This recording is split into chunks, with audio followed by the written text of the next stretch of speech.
us. And in fact, the Africans who came out from Africa have no evidence of any Neanderthal genes in them, no evidence of admixture. So they're the real pure humans, Homo sapiens. Really, really interesting. Welcome to Willing Truth, where your hip views, news, blues, reviews, and historical clues are invited and cited. The willing truth is the world's terror, for the ways of its own many errors. Rolling down the steep, the errors rises to its peak. Can we run from the mob of the rolling heap?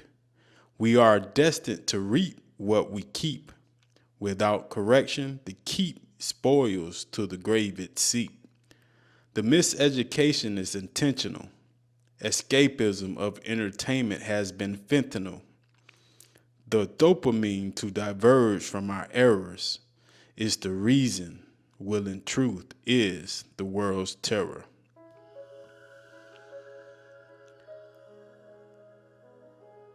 This one is a historical clue. New York Times. This was pulled out the archive. This was dated in 1904.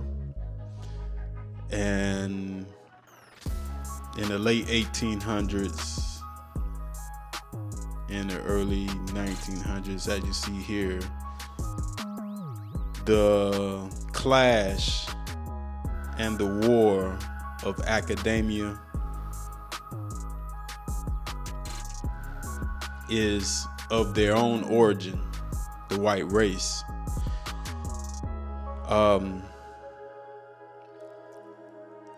It's interesting from the fact that when you look at the timestamp here on this article, 1904,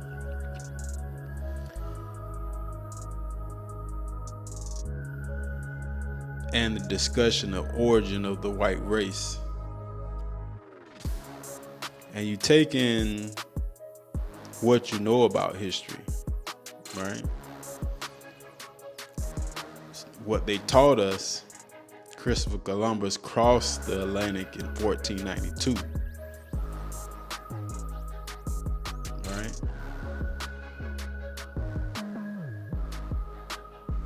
So we're talking about a span of 400 years of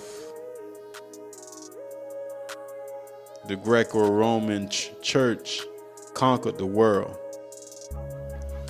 And for them to ask the question, origin of the white race, what did they find in the world once they left Europe?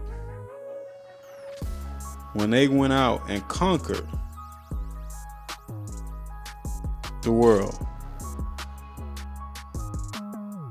Africa, Southeast Asia, Pacific Islands, the Americas, Caribbean, North Asia, all through the world, circumventing and circling and discovering worlds that they never knew existed. What did they find? The question of origin of the white race, obviously, it seems that they couldn't find them. So that was a question and a discovery that even is a big question now. There's a lot of information now with articles and the things that they're finding, and it still is a question, trying to create that link, right? But what we did find, what we do know that they found a lot of Aboriginal, indigenous, native people, right? all throughout the world.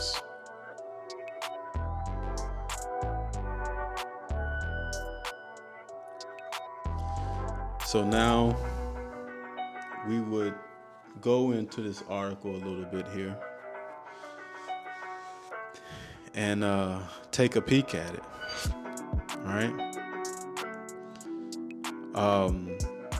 Again, their origin story comes from the deep north, somewhere from the deep north.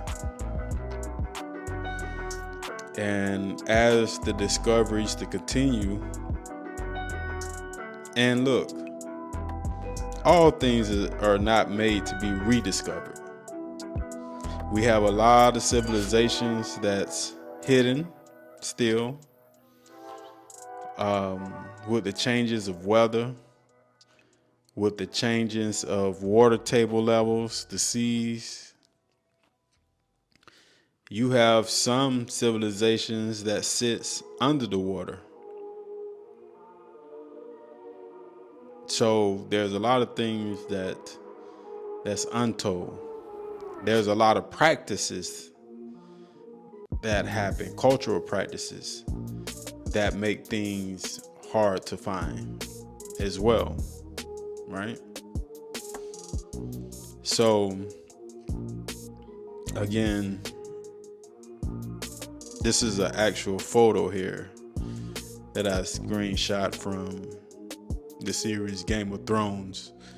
And the series Game of Thrones actually points in a direction where there are a group of people that is caught on the other side or trapped on the other side of an ice sheet or ice wall, right?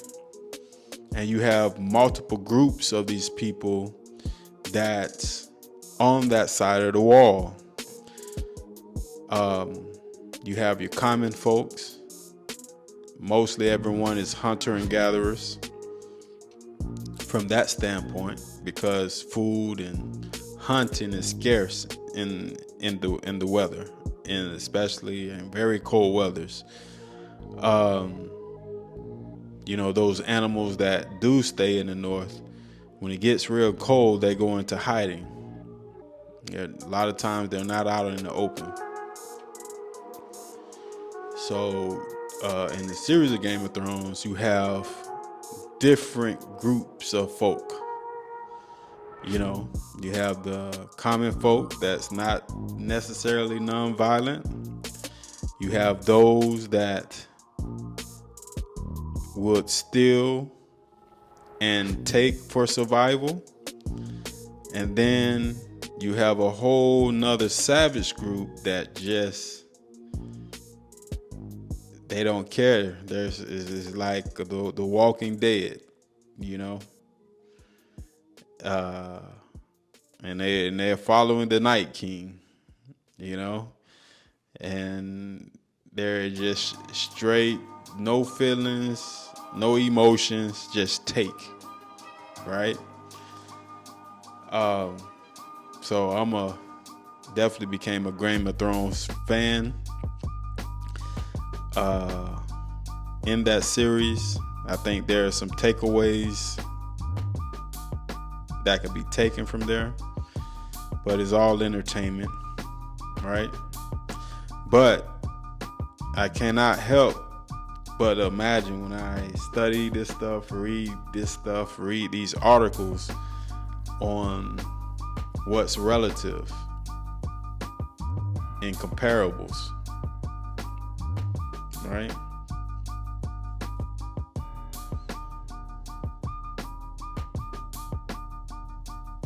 So again, New York Times, 1904, origin of the white race.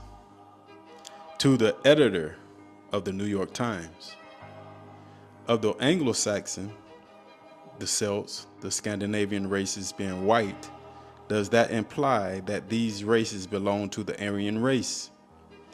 The old theory concerning the origin of the European races was based upon certain linguistic peculiarities, and we have all been taught to believe that the white man is of Indo-European origin. Those who claim to be Aryan in lineage trace their ancestry to India, the ancient cradle of civilization. But that old theory has long been exploded by such able men as Professor William Z. Ripley of Columbia College, New York City, in his able work, Races of Europe, Professor Giuseppe Sergi, Professor of Anthropology, University of Rome, Italy, in his work, History of the Mediterranean Races, the late Dr. Brenton, Professor of Philadelphia Academy of Natural Sciences, Philadelphia, Penn, in his work, The Races of Men and the Study of the Human Types, by M. Verneau, in the Smithsonian Institution Report for 1902, page 453, who say that the white Australian and the white Englishman, the white Irishman, and the white Scotchman, and the white Dane are not of Indo-European origin, but of an African origin, modified by climate, sunlight, etc. The earliest Europeans were long-headed but dark in color. In every detail, the European dolichocephalic resembled the dolichocephalic Negroes of Africa, and the earliest races of Europe must have been very dark. Races of Europe, page 446. So that if the Australian statesmen want to keep Australia only for the white Aryan, then they would exclude the very races from which they themselves are derived. Those fellows down in Australia, themselves trying to be purists, are themselves a mixture of the africanoid dolichocephalic skull race. Dr. M. Verneau, Smithsonian Institution, Report 1902, page 453, says, some of the skulls of the Belgians have on each side of the base of the nasal opening a groove characteristic of the Negro, and it is possible that there is a connecting link between the African and Caucasian. May it not be possible, if these latter theories based upon the science of ethnology are correct, that the white Australians are only of a secondary or derived origin, a derivative of the African, whose dolichocephalic skulls resemble in all respects the Anglo-Saxon. New York, January 15, 1904. Wow, these gentlemen are saying a lot in this one article in 1904. So let's kind of break it down by section here. Let me go back up to the highlight portion. The races of men, right? Smithsonian Institution Report for 1902, page 453, who say that the white Australian and the white Englishman, the white Irishman, the white Scotchman, and the white Dane are of Indo-European origin, but of an African origin. I'm sorry, y'all. Let's revisit that. Let me say that again. Smithsonian Institute Report for 1902, page 453, who say that the white Australian, the white Englishman, the white Irishman, and the white Scotchman, and the white Dane are not of Indo-European origin, but of an African origin, modified by climate, sunlight, etc. So, again, the Australian whites, the English whites, the Irish whites, the Scottish whites, the Dane whites, right, were to believe that there are a pure race and they are the pure human, they didn't come from other sources. And at the time, you know, you had the Darwin theory or evolution theory that was taught. So they was thinking that there was something different. They didn't come from no monkey or no evolution thought, right?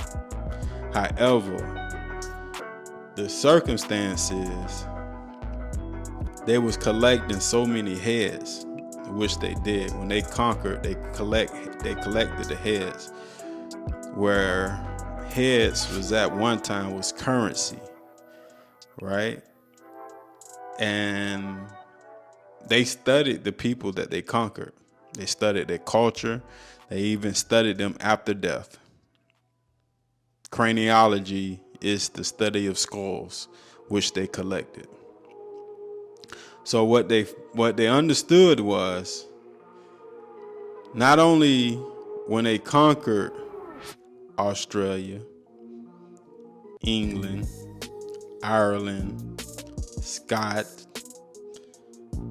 and the Danes that was throughout Europe, or a certain sector of Europe, right? So not only they took those homes and they scored and hunted for the treasures, they also went into the graves. But guess what they found out when they was digging up the bones, the dry bones? So this is how they say that these groups of people from Europe, the early groups of Europeans, was from African origin, or at least negro, black. Let's continue. The earliest Europeans were long-headed but dark in color, right? Long-headed, dark in color.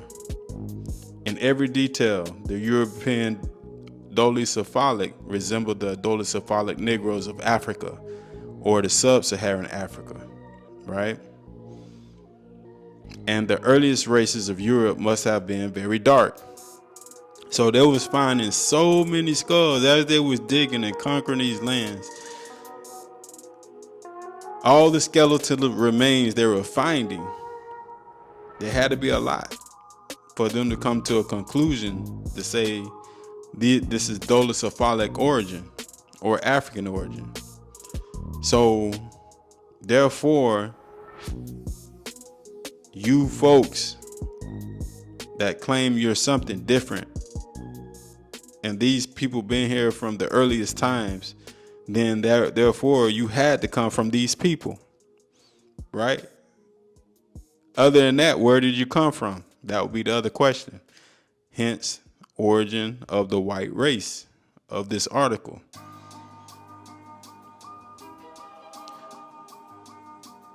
So that if the Australian statesmen want to keep Australia only for the white Aryan, then they would exclude the very races from which they themselves are derived. So how can you exclude your father? How can you exclude your mother? Right? You're in Australia now, and you're speaking loud and proud of your dominance there. But how can you not represent your father and mother? This is what it's saying. Hey, what we found over here where you said you're from, these European areas, we're finding dolichocephalic skulls. The origin of the European was African origin, right? So this is the question. This is why it says those fellows down in Australia, almost like a separatism. Those fellows down in Australia, themselves trying to be purists, are themselves a mixture of the Africanoid dolichocephalic skull race. right? So they're making that comparison that you have to be these people because they was here first. They was the earliest people. These are the people we're finding. Outside of that, you have to be mixed. There's no way you could be so dark in your ancient ancestry and be so white to now. So this is the question they're asking in this article, right? Or implying.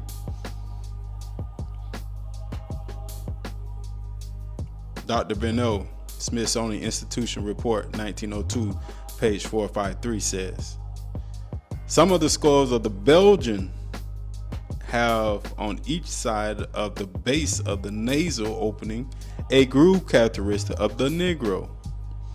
And it is possible that there is a connecting link between the African and the Caucasian.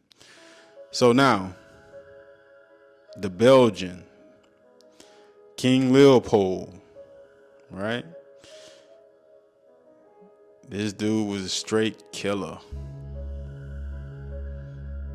Shark Island is where this guy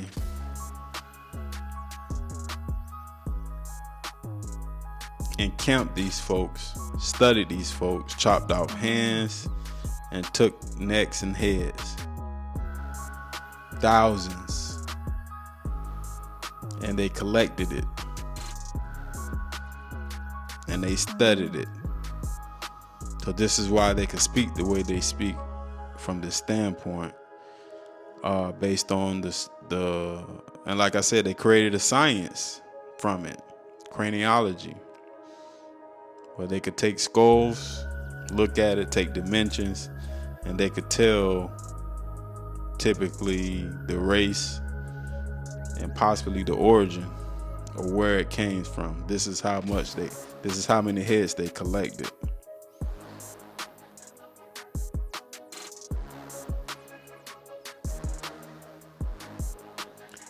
Observations concerning the increase of mankind, people of countries, by Benjamin Franklin.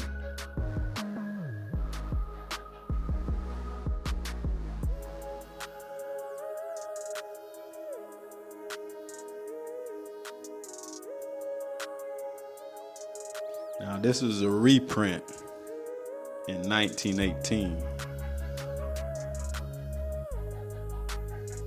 You see here in 1755, it was against the law for slaves to learn how to read. Who was Franklin writing to? Who was his followers?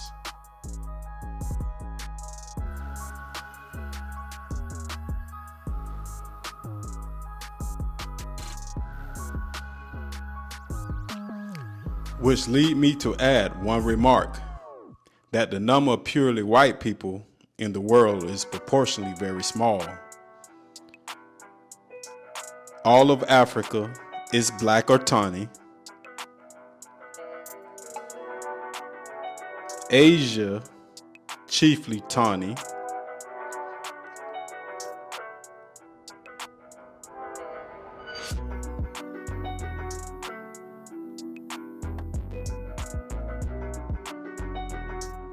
America, exclusive of the newcomers, wholly so,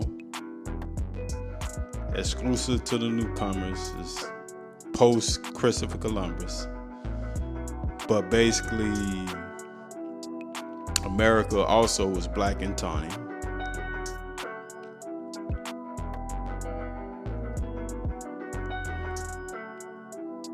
And in Europe, the Spaniards, Italians, the French, the Russians, the Swedes are generally what we call a swarthy complexion. Definition of swarthy, of dark color complexion.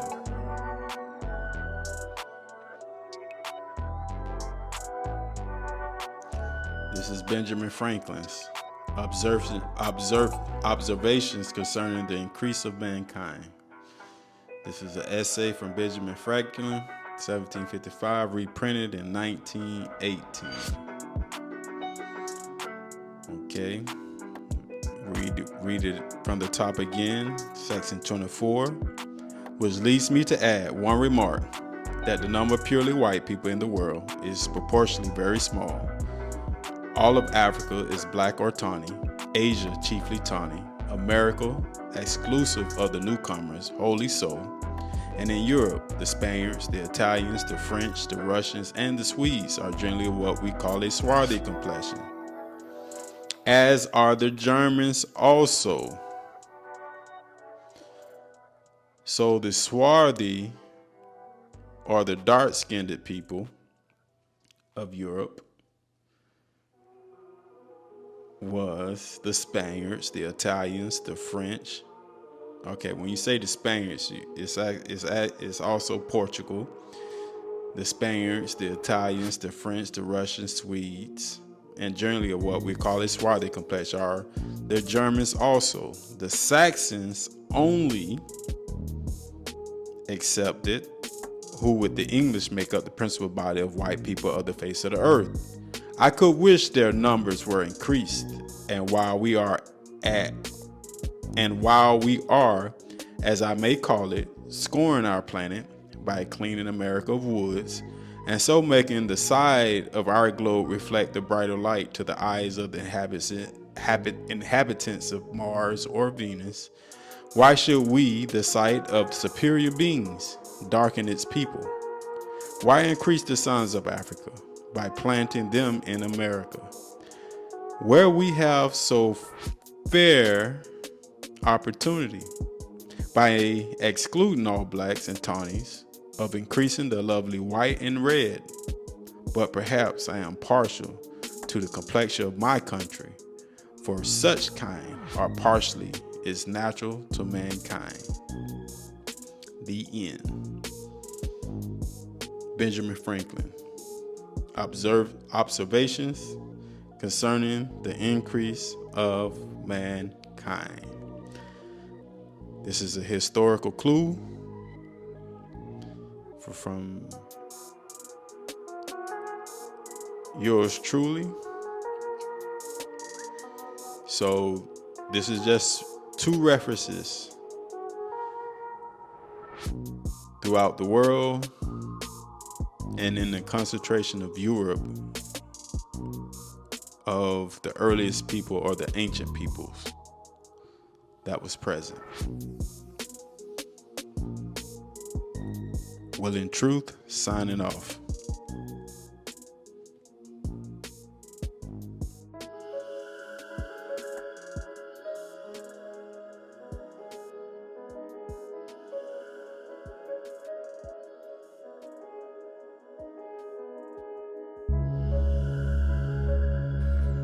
From the beginning of time, Earth elemental evolution has always caused great devastation in the balance and reset within sustainability.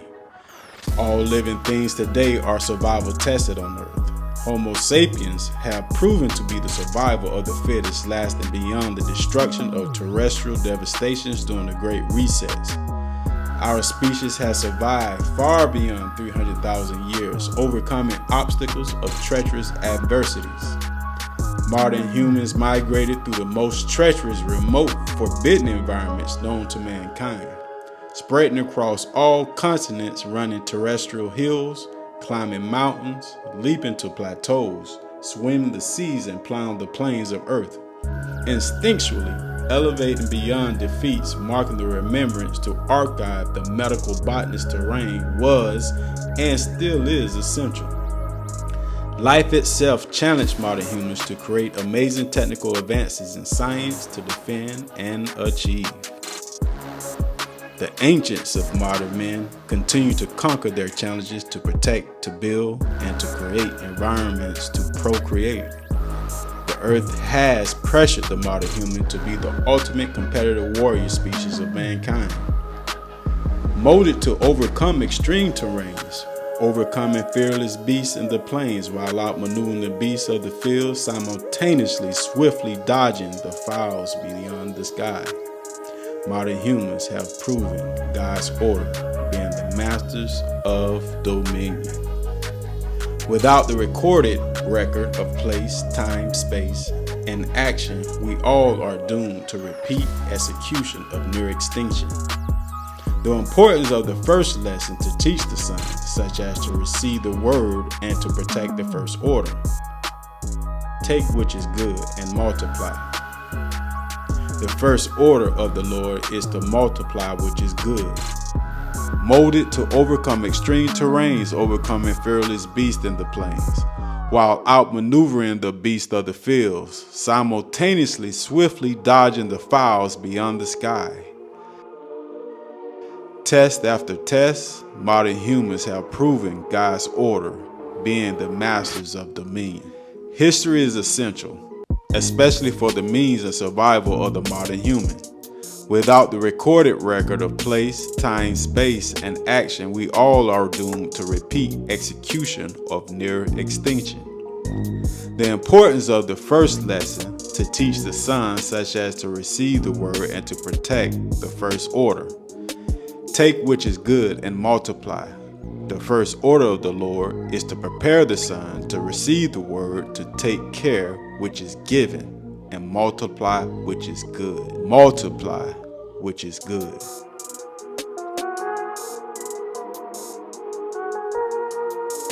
How did modern humans overcome such challenges? Why continue to survive the challenge of survival itself?